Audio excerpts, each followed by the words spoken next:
Jeremiah returns to Denise's house to watch television, where he still resides a month after Thanksgiving. She shit-talks his father, making him chuckle. Denise appears to be confident about her future riches, despite Adam's interfering. Jere informs her that he skipped supper because he couldn't face Conrad again. Denise provides the necessary support for Jere, who claims that it is more difficult to accept Belly's departure than his mother's death. Denise advises him to accept what occurred and forgive everyone, even Belly and Conrad, because it just serves to strengthen his position. He is startled to find that Denise has had her heart shattered before.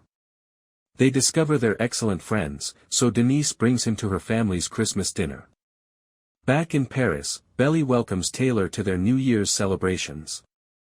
They like coffee, croissants, wine, and fashion, and Benito participates in some of the activities. On New Year's Eve, they dress in silver and decorate Belly's flat for a party.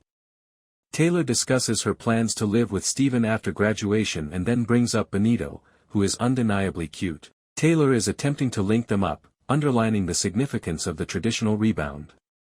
And then Jere calls. Belly answers, and Jere calls from his work in a restaurant kitchen. They had a pleasant talk about escargot before Belly expresses her delight at hearing from him again.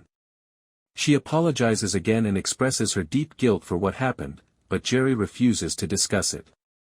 He assures her that he is okay and wishes her well. It appears to be a time of closure rather than a fresh beginning. Later, the party begins at a house full of strangers. Benito arrives to flirt and with a package he discovered below from Conrad. Belly discloses to Taylor that he has been writing. They open the care box, which contains Belly's favorites, Sour Patch Kids and her polar bear, Junior Mint, who is wearing the haunting eternity necklace.